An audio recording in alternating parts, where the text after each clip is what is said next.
Hello people, come with me to shopping. మా బాబు birthday వస్తుంది కదా, షాపింగ్ కోసం అని వెళ్ళామన్నమాట.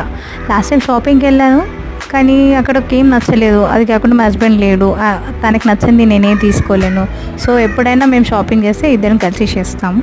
సో ఒకవేళ వెళ్ళాల్సి వస్తే సింగిల్గా వెళ్ళాల్సి వస్తే వీడియో కాల్స్, ఫొటోస్ పెట్టుకొని చూపించుకొని డెసిషన్ తీసుకుంటాను. సో అలా షాపింగ్ అని బయలుదేరాము. మేము షాపింగ్ అంటే అంత చిన్నగా ఉండదు, మేము షాపింగ్ చేస్తే చాలా పెద్దగానే చేస్తాము. ఒకసారి వెళ్ళినామంటే ఒక 6 months to 1 yearకి సరిపోయే బట్టలన్నీ కొనుక్కొని వస్తాము. మా బాబుకి కావాల్సిన క్యాజువల్స్, బర్త్డే పార్టీ డ్రెస్సెస్ అన్నీ, ఇంకా ట్రాక్స్ అన్నీ కొన్నాము. సో ఆ షాపింగ్లో చూడండి వచ్చేసాం మేము ఈ షాప్కి. ఈజీ బాయ్ అని మా నియర్ బైలో ఉండే షాపింగ్కి వచ్చాము.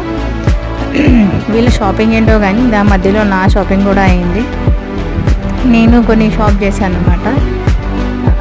చూడండి ఎలా పరిగెడుతున్నారు. చూడండి నేను కూడా ట్రై చేస్తాను అనమాట డ్రెస్సెస్. సో నేను 2 టాప్స్ కొనుక్కున్నాను. అక్కడ వర్షం పడే వెదర్ లాగా ఉండే అనమాట. సో మళ్ళీ పక్కకి ఇంకో షాప్ ఉంటే అక్కడ కొన్ని నచ్చాయి. మళ్ళీ ఈ షాప్కి వచ్చేసి మళ్ళీ ఇక్కడ కొన్ని డ్రెస్సెస్ సెలెక్ట్ చేసుకున్నాం. నైట్ 8:30 అయింది, అయినా ఏం కాదు. మధ్యలో ఐస్ క్రీమ్ తిన్నారు మా పిల్లలు. తర్వాత ఇంకా లేట్ అయిందని చెప్పి డిన్నర్ బయట చేసి ఇంకా హ్యాపీగా వచ్చేసి